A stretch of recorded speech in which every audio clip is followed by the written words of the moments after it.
Hello everyone, and welcome to a channeled card reading regarding information for finding or understanding or how to better get to or pull in your purpose. So this is a pick a group reading. I'm going to go ahead and put a picture on the screen, and when you see this picture, I want you to go ahead and take a long deep breath and allow yourself to release any sort of connections or anchors that you may have with expectations.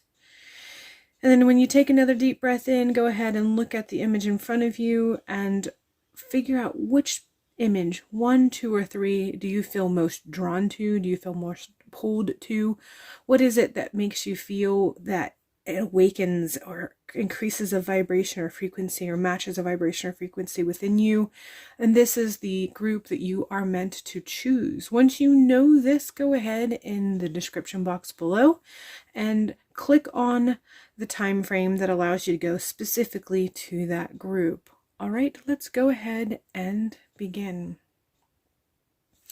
All right, group number 1, I'm just going to go ahead and shuffle this particular deck of cards to get an idea of what it is that I'm focusing on. While I am shuffling, I heard the word confusion. So there's something going on that's leading to confusion, a bit of like a haze or a fogginess, or you get information, but things seem to be conflicting, or things sort of, you get so much of information that you feel overwhelmed and you can't decipher it, or you can't make clarity of it. So that is the first bit of information I am getting as I am focusing on your reading, group number 1. So let's go ahead and finish shuffling and see what it is that we have that comes up from this particular group of cards. Right away, it opened up to sovereignty, and I feel that this is coming in strong. Because a lot of the confusion is based on always looking at outside sources for your information. It's based on focusing on researching to see what other people have experienced, researching what other people have said about whatever it is that you have come across.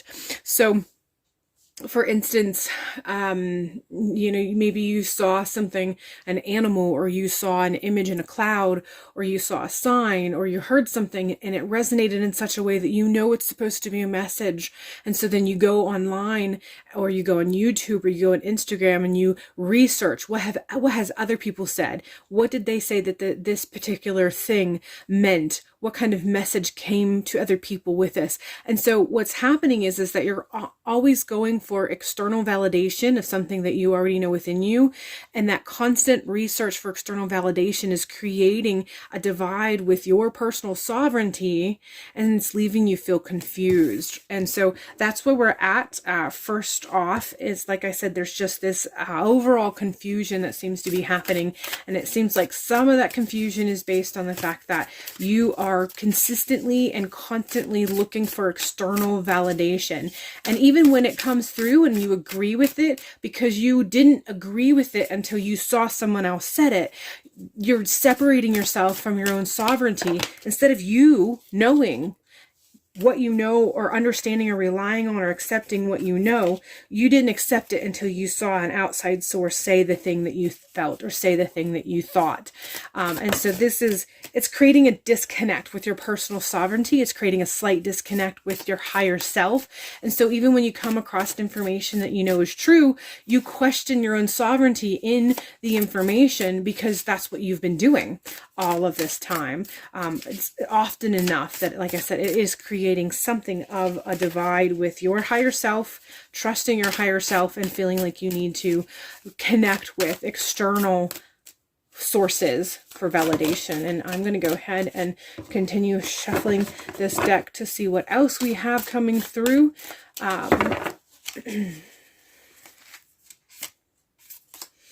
We have the 6 of Swords. And this usually denotes some sort of traveling. And I feel like this is letting you know, this is pinpointing something. There's something specific that happened that set you on this journey. And so you need to return to that information, that point in your personal history that sort of led you down this path to consistently look for external validation. There's a personal truth in there that you need to reconnect with or reestablish a connection with so that it will help to guide you and heal this chasm that you have created between you and your sovereignty. But there's an event that kind of spurred this external validation. And in the event in and of itself, it was valid for you to look for this external information. Whatever it was that had happened, you needed to kind of, you knew what you knew, but you were still in the beginning stages of your awakening. And so you needed to find validation to validate your sovereignty. But instead of dropping that and then sticking with your sovereignty, you continued that practice. So again, it's a practice that was good at first, but you don't need it anymore. And it's sort of a transition concept. It's kind of like a baby learning how to crawl before they walk. It's a valid means of motivation, or it's a valid means of movement when a baby begins to crawl before it begins to walk, but they don't retain crawling. They eventually give up the crawling because the walking is faster. So that point in time in your history when you were experiencing the beginnings of your awakening and you were experiencing this push to your purpose, you experienced something that made you feel like you needed to connect with an external source to validate a sovereignty, knowing of whatever this was. And so you took it. That was your crawling, but you kept crawling instead of standing up and walking on your own 2 feet. Once you realized that your sovereignty was actually valid, once you realized that your sovereignty knew what it was talking about, your higher self was showing you something that you actually could rely on. So this is, you need to return back to that point in time so that you can kind of resonate, kind of pinpoint that frequency that you felt that was you within that moment and reestablish a connection with that. We are following this with an 8 of Wands movement. And I feel like this is basically taking that conversation and letting you know that once you get back there, you're going to get that movement that you're looking for. You're not going to have the stagnation that you've been experiencing because you're not going to be consistently questioning and needing to research and validate from external sources. You'll get that flash of inspiration and that flash of resonance within your higher self, within your sovereign existence, and then you'll be able to move on it immediately. You'll be able to move forward upon that information or that understanding immediately. So this is letting you know that if you go back and you're able to kind of find that time where you felt like you were experiencing a spiritual awakening and you were doing a little bit of research to validate what it was, and you connect with that frequency of your sovereign self in that moment that was just looking for validation, and you switch from crawling to walking from that particular point in time, and when you reconnect and reestablish the connection with your sovereign higher self within that moment, that's when you're going to start seeing that movement that you're looking for. That's when you're going to start seeing that push forward that you have been constantly searching and researching and trying to find a connection with. That connection is within you, and you'll be able to find that resonance better if you reflect on that moment in time. Then you'll get through this stagnation that you were experiencing. This is followed with the 4 of Swords, and I feel like this is letting you know that once you get to that point and you experience that understanding of that position that you were in then, and how it was your initial movement of crawling, and now you need to stand on your own 2 feet in your sovereign self to move forward, and you realize that once you do that, you'll no longer be stagnant. There's going to be a time period where you're going to be requested to rest a little bit because you have spent so much time and energy doing this research and growing. There's parts of you that have been growing while you were doing this research, and experience this sense of stagnation. You're also going to get to where you are, a lot of that information that you gather during that time is kind of start to come together. So that time was not fruitless. That time was not wasted. You gathered so much information that now is going to be a feedback for you and your connection with your higher self for future experiences. But you need to follow all of this with time for nurturing, time for just taking a rest. So you're going to feel this sort of quietness or quieting that's going to occur once you kind of experience this understanding, and don't resist it. The natural instinct is probably going to be to resist this push to rest, because all of a sudden all of this action and understanding is going to come to the forefront, and you're going to feel like, okay, finally I can do all the action, I can do and be all the things that I've been researching for. So there's going to be a resistance to that call to rest. And I feel like for some of you, that's even going to include feeling that stagnation has returned because of the call to rest is going to be so strong. And this is all just letting you know that the call to rest is going to be a natural follow-up from this particular experience when you reestablish your connection with your higher self and the guidance that comes with that. So don't resist it. Allow it to be what it needs to be for you, and allow yourself to rest accordingly, because you've been doing a lot of work. So you just need to allow yourself to I don't want to say reward yourself with rest, because that doesn't quite seem like the right word to be using, but you definitely need to provide yourself this space to just take a breather and to nurture yourself and to really kind of see yourself in this light that you has been existing, but you may not have been connecting with in the most adequate form. We're following this with the Seven of Swords, and I feel like this is just a don't steal from yourself. Don't steal from your higher self. Don't steal from your sovereignty. Don't steal from yourself the ability and time frame of resting and nurturing that you should be partaking of, that you should be giving yourself. Again, gift does not seem like the right word. But for the lack of a better term that's coming to mind, the rest period is a gift. It's something you're supposed to be taking advantage of. It's something you're supposed to be experiencing. It's something you're supposed to be allowing to be something fruitful for you. So don't steal yourself from this gift that you'll be provided with rest. And I'm guessing, I feel like the reason why it does not feel like a gift is because that's the way it's going to be viewed. It's going to be viewed as, this isn't a gift. How is rest a gift?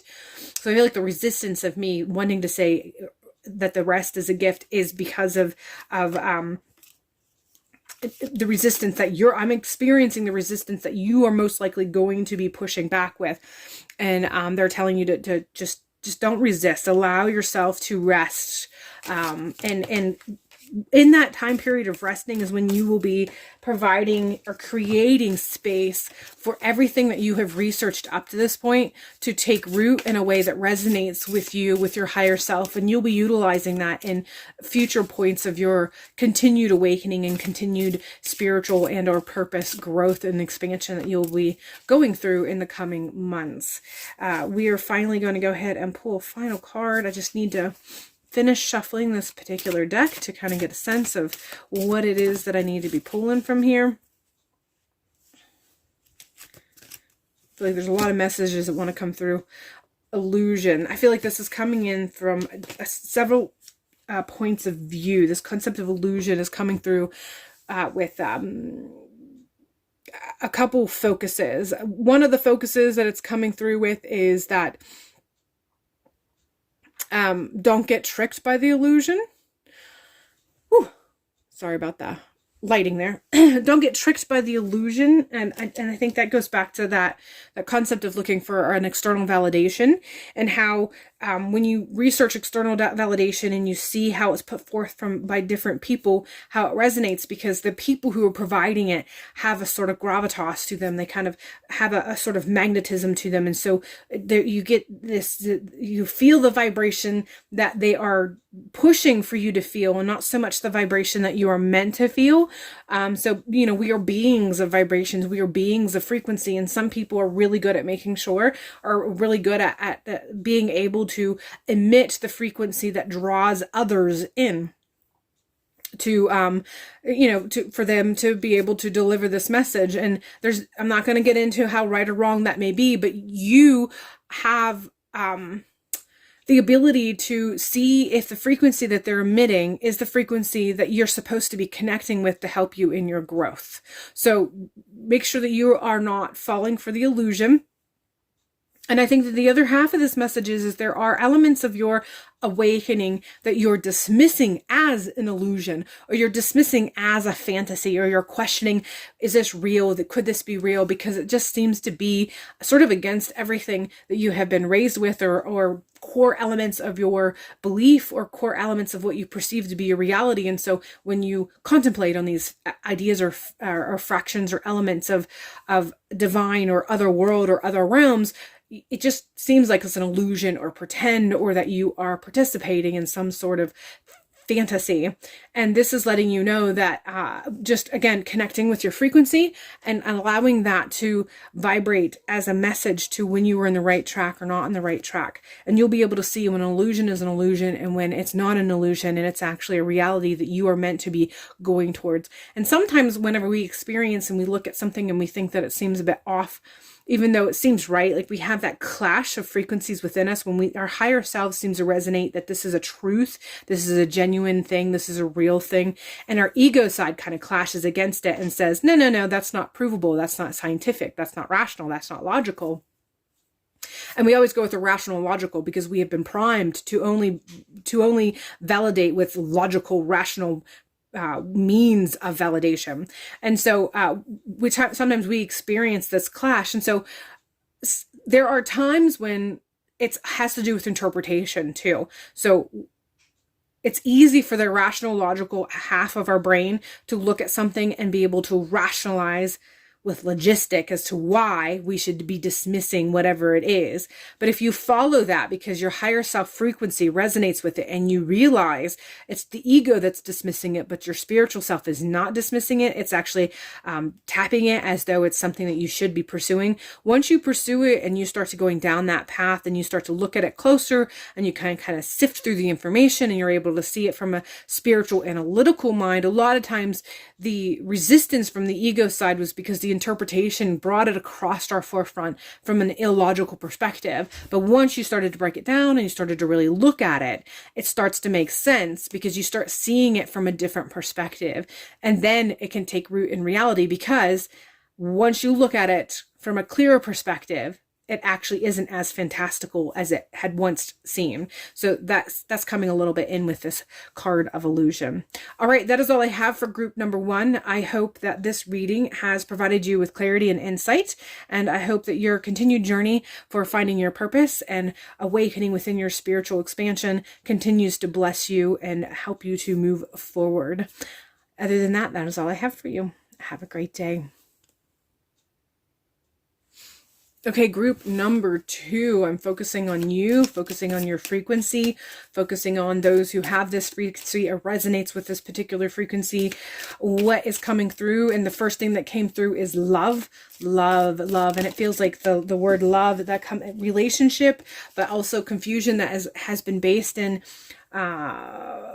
relationships that haven't been, they felt love-filled, you thought they were love-filled, but they were a little bit lacking in love. They weren't the purest form of love. They weren't the nurturing form of love. They weren't the growing expansion forms of love. So overall, I feel like I'm getting the sense that those of you who are in this group, one of the things that you are trying to work through as you go through this seeking your purpose and the spiritual awakening that you're experiencing, one of the things that you are needing to heal from, and one of the things that you are trying to get clarity on, is this concept of love and how love is eternal and love is the law and love is all healing, and how it doesn't mesh with your personal experiences of love. So you've experienced love in the past, and so your definition and your idea of love, your perception of love, has some scarring that comes with it. And so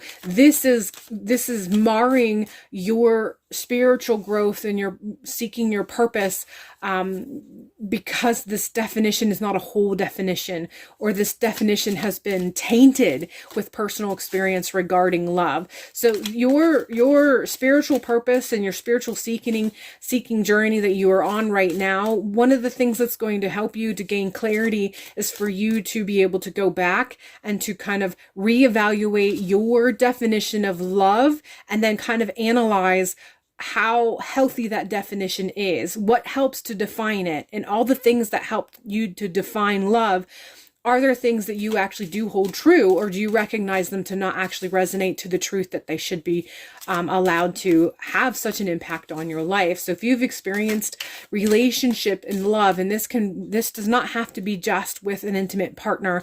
This can be love in the sense of friendships that have left you tainted as far as your perception of love, family that experiences that has left you feel that the concept and the experience of love is tainted. So the whole of the story, or the whole of the theme, as far as what I'm getting right now, is that your spiritual journey and your purpose, seeking your purpose right now, one of the things that's going to help you with your healing and growth process is if you take the time to really look at this concept of love, how you define it, and then making sure that the elements that you use to define love are ones that are actually healthy, or if maybe you need to be rewriting, rerouting, or even releasing these elements of your definition of love, your experience of love, to make way for new experiences, new situations that allows love to be more pure and more healing than it may currently be.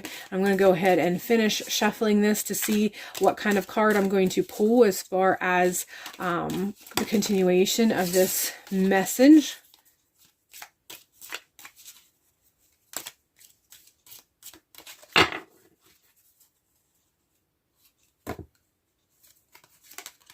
We have awareness. This is a self-awareness thing. Right away, when I read the word awareness, the other element that came out was self-awareness. So this is awareness of self within those experiences, and then how that had impacted you to now. So it's just it's a point of reference for you for healing. So there's a validation and a recognition from the powers that be, your higher self, your gods, your ancestors, and that you have experienced relationships or love connections in some form, like I said, that have allowed the concept of love and the concept of a loving relationship in any forms or facets to leave something of a bad taste in your mouth. And so they just want you, this is a call for you to become more aware of how you are allowing this to impact you now. How is this kind of helping to define your concepts of relations and connections now? And then because of that, what is that doing for you as far as how you are connecting with others? And even though this feels quite a bit like it's referencing physical connections of love, but it's also playing a part in your connection with higher self. It's also playing a part with your connection with your ancestors and or your deities, whatever it is that you may work with in the spirit realm. So this past experience with love has tainted your definition, and therefore your expectations of love and relationships. And that is continuing to vibrate and have an impact in all of your current connections and relationships. And this includes, if not most importantly, includes your connection and your relationship with yourself. So it's just asking you to take a very loving, healing perspective of definition of love in past relationships, for you to get better insight and clarity, for you to be able to heal and create a better loving connection and relationship with yourself, both in the past as well as currently, so that you can alter your frequency and vibrations from a love perspective. And this is going to have an overall positive impact on your personal frequency that you will be emitting, the vibrations that you and your spirit body emits, and therefore future relationships with yourself, with your ancestors, with your spirit entities that you interact with when you are doing spiritual things, and as well as future potential relationships here in the physical realm. So hopefully that makes sense, but it all plays a part. And I feel like the biggest reason why it plays a part is because of the connection with your higher self. Your love relationship with higher self has a bit of is experiencing a bit of a disconnect because of how you view love And so therefore how you love yourself is impacted by these past experiences. So hopefully that makes sense to you. We'll go ahead and finish shuffling this second deck to get some more cards to bring in for this particular reading to see where else it's going to take us. The first card that we pull is the Magician. And I feel like this is coming in strong with it's so cliche, but I feel like it's coming in with that idea of you have the power is within you. And I know that sounds cliche, and it's kind of frustrating sometimes when such a cliche is part of what's supposed to be a broader, healthy, spiritually aligned message. But sometimes those cliches last for a really long time, and they resonate for so much because there is so much, they hold so much truth, or they hold so much power. And so the truth is that you do have the ability to change your connection with love when you take the concept of love from a very generalized perspective. So your connection and your relationship with love is something that you can alter. If you are struggling with love, and you're struggling with relationships, and you're struggling with intimacy, with people, with your ancestors, with spirit, and whatever form you work with spirit, if you are struggling with a soul connection, a pure love and light connection through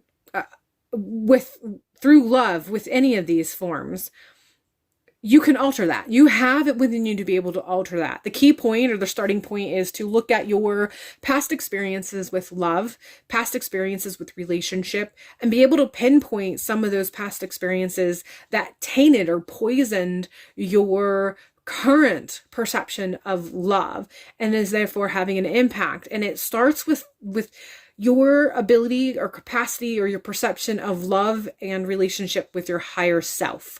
So that feels like the strongest thing that comes through as far as where you need to begin when you start the healing process with love and understanding the current and the past connection, is how it impacts your love of self, your love of your higher self. Because if you don't have the purest form of love with your higher self, then you're not going to have as good of a connection from the point of trust with yourself. You're always going to have this point of distrust. You're always going to have this, rumblings or frequency disruptions with your higher self because you don't fully trust it. So there's a connection with trusting your higher self and your love, your ability to love, to self-love. And the connection with that has roots in some past experiences with love and relationship. And so this is part of your purpose. If you are at a point where you're looking for how you can expand, how you can seek and find your purpose from a better point of view, how you can expand from there and grow from there, there's a heavy-handed connection with love, your definition of love, your experience with love, and how you currently perceive and therefore interact with love and relationships. We're following this with the Eight of Cups, which is going along that theme of release and walk away. Cups have to do with emotion. So there's some emotional ties with this that are less than helpful, that are, for lack of a better term, they're toxic. They have poisoned your perception. And you just need to pour out those cups, clean those cups out, so they can be filled again. You don't have to get rid of the cups. You can have plenty of cups and you can have those cups to be overflowing. But if there's even a little bit of poison within those cups, if you take a drink from it, you're going to be consuming that. So the Eight of Cups is coming through with the releasing concept. And that is coming through with the idea of going back, looking at the cups that you had been filled with love, that weren't actually healthy relationships, that ended up having a drop of poison in them.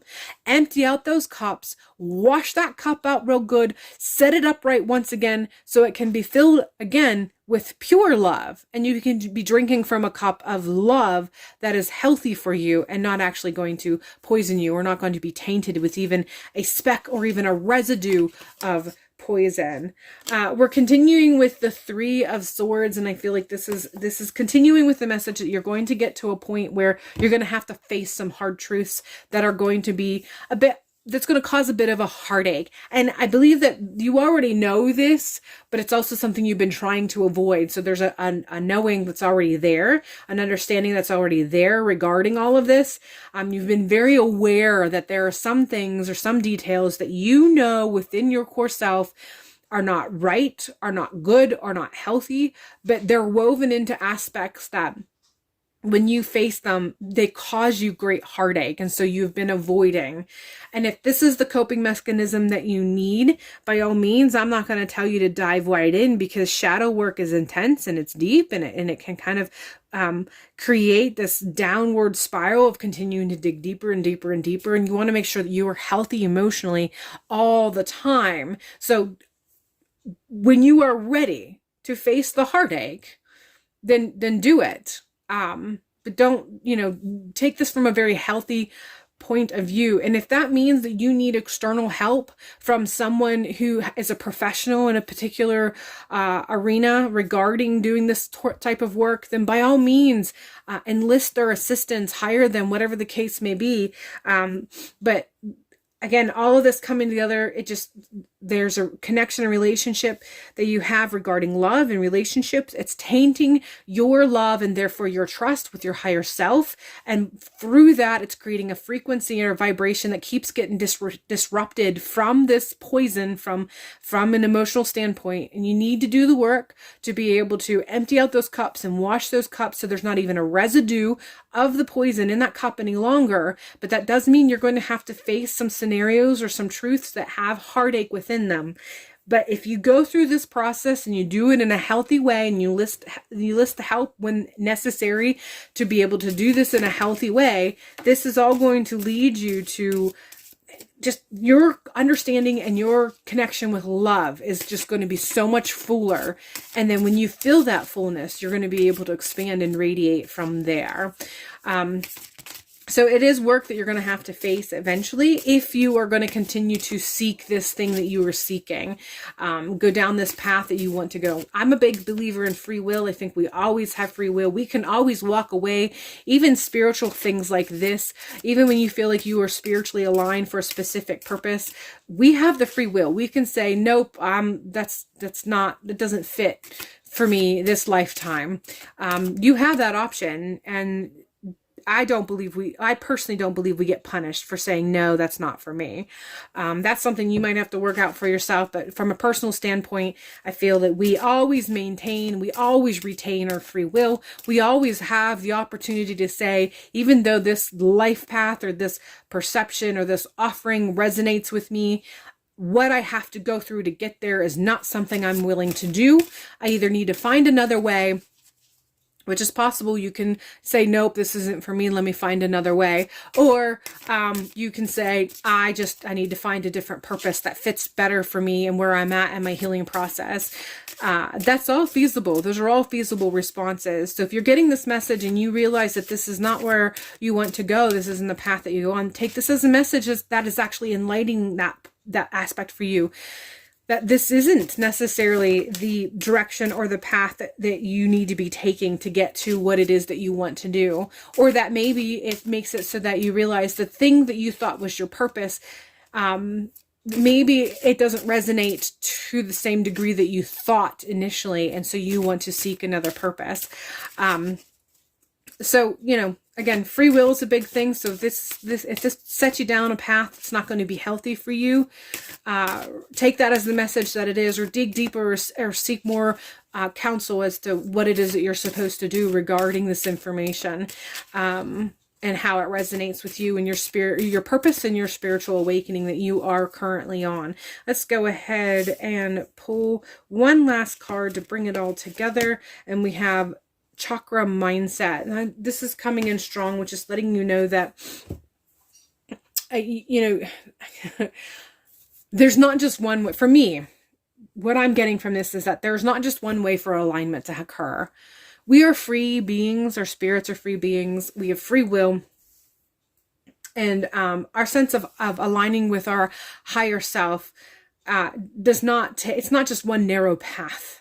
And this mindset of you can only do these things this way for this to happen for you, or for this to come through for you, or for this to be possible for you, is a very narrow-minded perspective. So if you are going through this process of seeking your purpose and connecting with a higher awakening that's occurring, but it's in such a way that it just doesn't resonate with you, then seek another path. You don't necessarily have to change the destination. Sometimes it just means rerouting your road trip to the destination. If you decided you were going to move to a different area and you routed out your path, and then halfway through the trip to get to the destination, you found out that there was road work that you didn't know, and there was going to be this huge section of road that was going to be closed off. You're not going to sit there and wait, or you're not going to plow through, or you're not going to demand that they let you through. You're going to reroute. You're either going to find a new destination that's better suited because it no longer appeases you or appeals to you, or you're going to find a different route to that destination. So, overall, when we become seekers, when we experience this looking for a purpose, and we experience the spiritual awakening, the whole, I don't want to say the whole point of it, but I guess you could say the whole point of it is so that we resonate within our spirit bodies, like we marry with our spirit selves, a more healthy and whole merge. It's not done just by one way. There's not just one path. Again, that's a very narrow-minded perspective. So if you've gotten to a point where you've gotten to a roadblock in some regard, and you feel like this is not something that I want to wait out, or the path no longer appeals to me, or the destination no longer appeals to me, you can make the proper adjustments.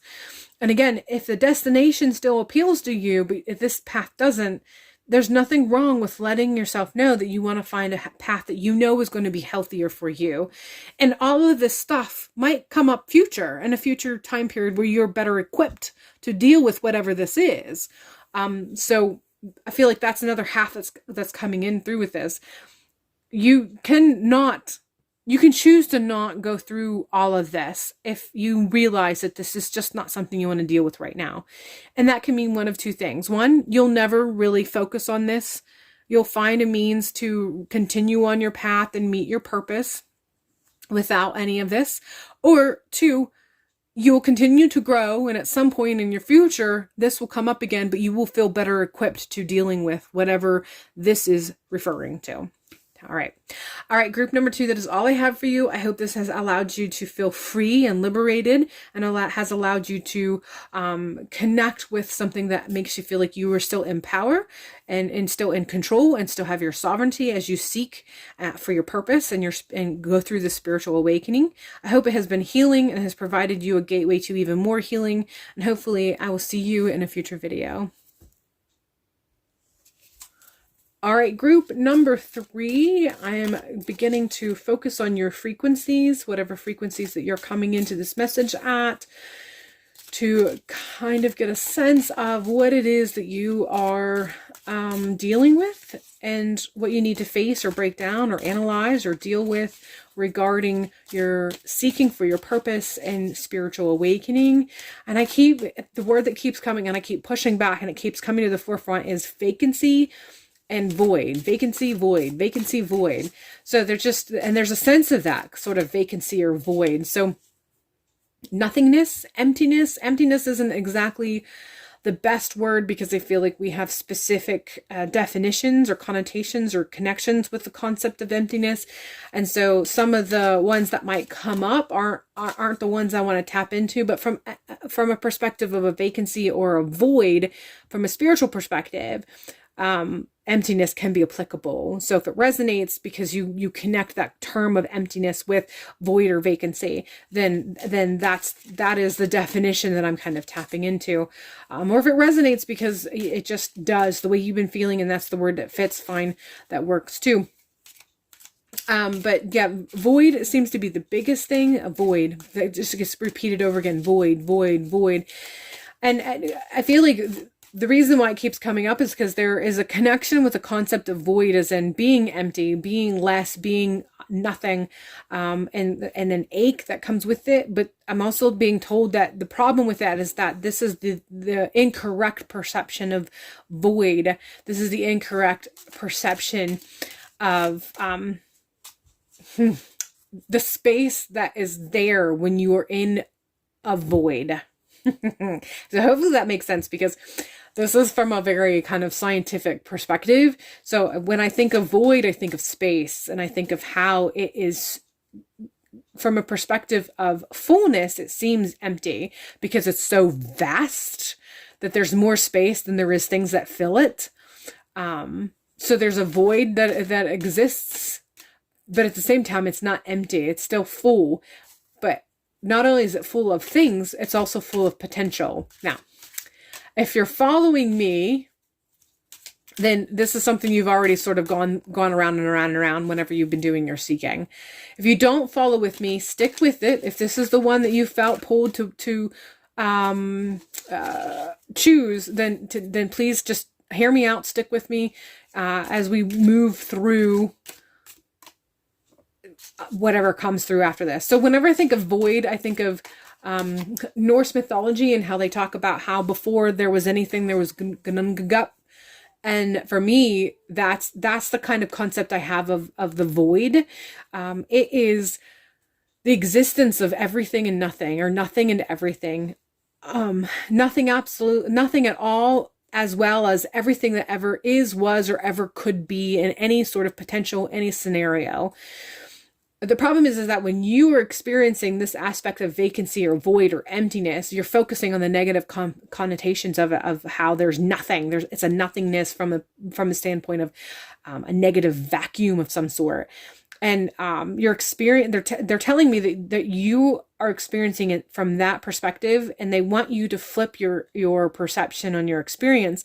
Instead of feeling that it's a vacuum, or that it's empty, or that it's lacking, they want you to switch your perspective and understand that when there is nothing, anything is possible. Anything that you can imagine, the potential for all resides there. And so that's where they're kind of tapping in, that that's where they're letting me know that that's what they want you to focus on. That's how they want you to change your focus or your perception. And your resistance or your placation, you sitting in that concept of all I feel is emptiness is having you focus, or leading you to focus on the lack of potential, when in fact you're supposed to be focusing on the potential of the potential. Right. Hopefully that all makes sense. Let's go ahead and finish shuffling this deck and see what card we have that we're going to pull right from the start as a means of interpreting and furthering this message. And we are pulling out the reflect. So I feel like the first part of this that comes through is the concept of reflection, as in what you are seeing is a reflection of where you're at, or a reflection of your perception. So if you were focusing on the sense of lack of purpose, or the sense of lack, the sense of vacuum, that is what it's going to reflect back to you. If you are able to look into this and see all of the potential, then the potentials are going to be reflected back to you. There's also another half of this. They keep showing me the Six of Cups over and over again while I'm continuing to talk. And I feel like the reason why that's coming through is because the Six of Cups in tarot actually talks about reminiscing, or thinking about things from a time period of childhood, usually linked with childhood. So there's something about that comes in for maybe not all of you, but some of you, most of you. Anyway, there's a point in your childhood where you experienced something, or you came to a revelation of some sort, because the creativity and the imagination of children are a bit limitless. because, we're not restricted or constricted by adult rationale or logic, and that we continue to grow into as we become adults. But there's something that you're supposed to be reflecting on or remembering from childhood, an experience, maybe a sense of a moment of enlightenment, a revelation that you had experienced, a specific experience that created a perception that maybe you held on to for a while, but you have forgotten as you have matured into adulthood. And then the other half of that is the idea of looking at this from the perspective of a child. And, again, when we're children, we are sort of, our creativity and our imagination is limitless, especially if we utilize it and practice it. If we haven't spent our lives, in front of electronics, and those of us who are older, and the older you are, the more likelihood that it is that you didn't have your imagination guided by any sort of device. You were actually reading books, and even more so, you were outside actually envisioning things and playing things and practicing things and enjoying things from a very imaginative, creative perspective. And so that's sort of the mindset that they're telling you should be taking right now. Instead of beholding yourself to the adult, mature, rational, logical mindset, you need to be taking this from the point of view of almost a childlike innocence, in that you think anything's possible. You haven't had anything defined for you yet. Take it from a perspective of nothing's been defined. You get to create the definition, and then you get to practice it. You get to see if it actually works. And if it doesn't work, then you get to try again, because again, still sticking with that idea of how children, the world's their oyster. They go outside and they play, at least they used to go outside and they would play, and they would have an idea, and they would try that idea. And if it didn't work out, they tried something else. They still used their imagination. They continued to play. They didn't stop playing because this thing that they imagined and put together didn't come through from mind to the physical realm exactly how they envisioned it. They make do, they play, they continue to play, and they enjoy playing. It doesn't stop them. It doesn't deter them. It doesn't taint their connection with their imagination at all. So this is the other aspect of that card that's coming through, as far as how you're supposed to be approaching this right now. And some of the resistance that you're feeling is because you're resisting taking it from this point of view, taking it from this perspective. So let's go ahead and finish shuffling this particular deck to see what else I get from this deck as far as continuing this message in.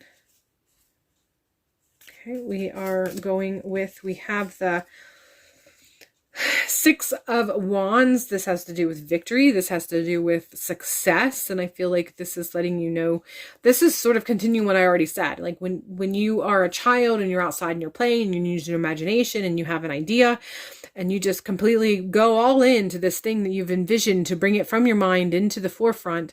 And however it comes out is what you accept. You don't resist because it's not exact. You don't resist because it didn't play out or didn't come into fruition exactly how you envisioned.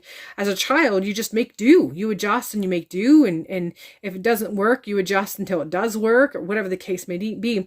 But a child's perception of victory or success, it's not as hardened. It's not as regulated as our views of success as an adult. And so that's where this is kind of coming in at, that you gotta let go of some of the resistance of what deems success. So this is coming through with that idea of, so there's I heard one time or read somewhere one time where it says, what every person defines every writer defines success a different way. So someone who writes, someone might say that success means when you get a book published. Someone else might say success is when they've made X amount of money for a book that's published. Another one defines success when they are recognized on book tours. So this is sort of how this is coming in. All right. What is it that makes you define success? The problem is that oftentimes as adults, our definition of success often is tethered with very specific, very regimented details. Unlike a child. If a child decides that they want to build a fort out of blankets, and half of the blankets are sagging and they have to crawl really low underneath it, they don't suddenly consider that not successful because it's not perfect. perfection is the other half of that, or the other problem of that.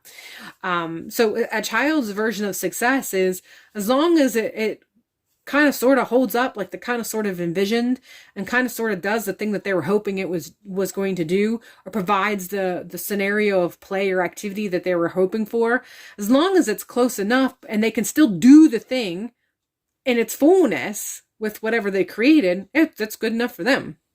And so this is what's coming through, as far as like you got to kind of release that mature adult mindset as far as how you make the rules, how you regiment things, how you define success. You got to give that up a little bit, because that's hindering you from seeing yourself when you've reached points of success in your journey for finding your purpose, or in your journey of fulfilling your purpose, or in your journey of spiritual awakening.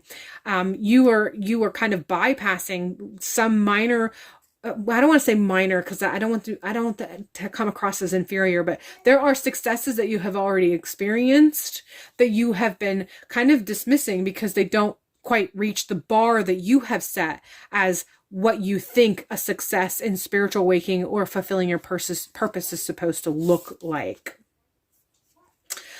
Seven of Wands has to do with perseverance and kind of standing your ground.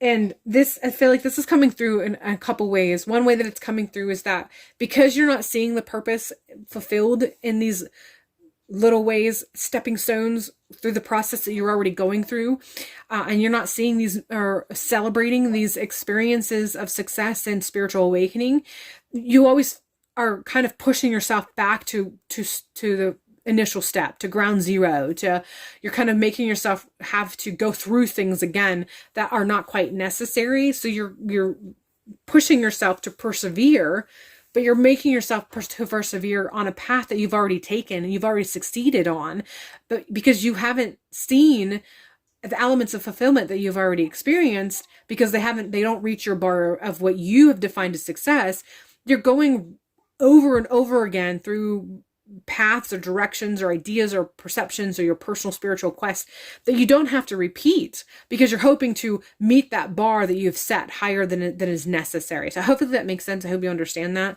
The other half of this message is that they're letting you know that to continue persevering. They're still by your side.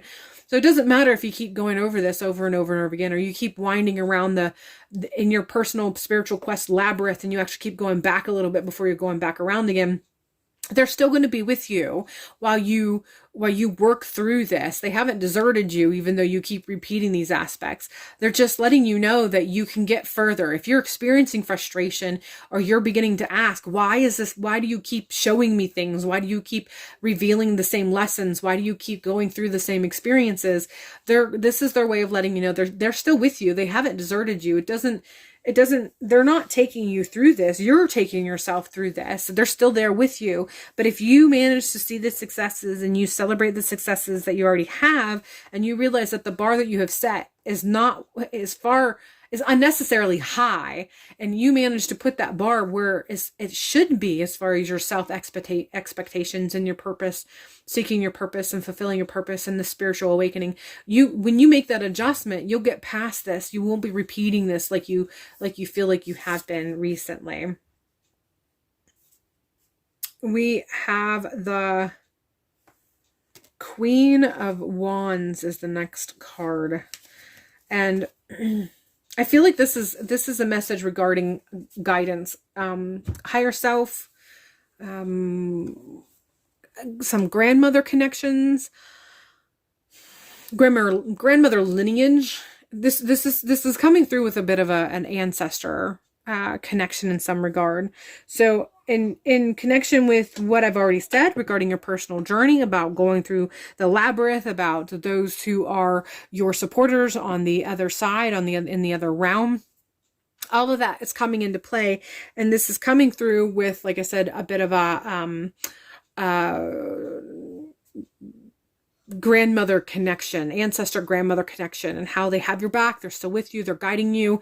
You can call on them. You can even call on them as you are working through the details of this, as you're trying to kind of loosen up the grips that you have on expectation on yourself.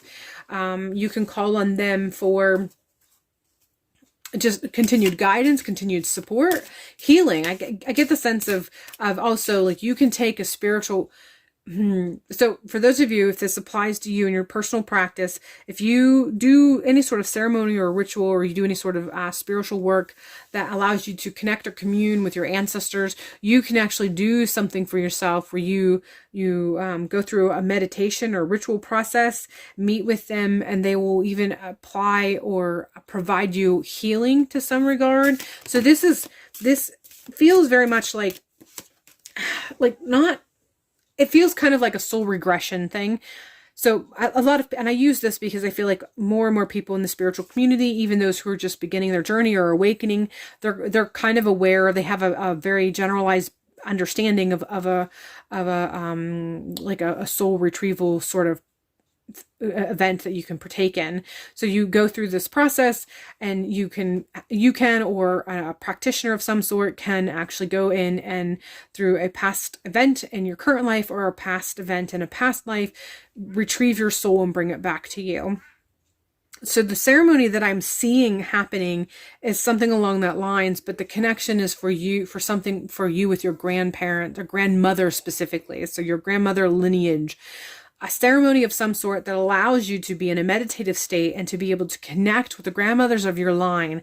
And then they can come forth and they can apply some healing salve or herb from a spiritual perspective to your spirit body to help you through this process. So hopefully that all makes sense. It's coming very much through like a shamanistic, ritual or ceremony in some regard. So hopefully that makes sense. But that's something that you can provide for yourself, or maybe seek someone who can provide something like that for you. But that's what I get when I see this particular Queen of Wands. I just feel like it has to do with healing, and it's healing that the grandmothers in your ancestor line can actually provide for you. And it feels very much maternal. So, your mother's side of the family. So your mother, your mother's mother, your mother's mother's mother, so on and so forth, all the way back your lineage, and the healing that can occur if you partake in this. And it does not have to be expensive, or it doesn't have to be huge. It can be something that you just do for yourself. You can just create a personal experience in that you open up yourself for this particular sort of healing. Receptive to others. I feel like this is speaking directly to your personal purpose. So the healing will allow you to be better equipped in helping others and being in other people's frequencies or vibrations. So whatever work that you do, I feel like you are sensitive to other people's vibrations or frequencies. And so when you get around certain people, you either feel drained because of how your frequency is either being sucked in by their frequency or being pushed back, or you're drained because you are constantly in a state of blocking so that your frequency does not get altered by these other people's frequency. And the more that you go down this journey of seeking your purpose and your spiritual awakening, your sensitivity is increasing quite a bit. And so it's making it harder and harder for you to be able to be among other people because you're so aware of their frequency, and then that's having an impact on you, and by having an impact on you, it's having an impact on your frequency. So working through this, and then getting to where you go through some sort of healing ceremony in some regard, this will actually help you so that you can receive the information that you need from other people's frequencies without it impacting you in a way that it either has been or is beginning to impact you in your frequency. So hopefully that makes sense. All right, group number 3, that is all I have for you for this particular reading. I hope this has provided clarity and insight and given you a better defined direction in which way you need to go, where your next step is. Hopefully you continue on this journey of seeking and self-awakening, and hopefully I will see you in a future video.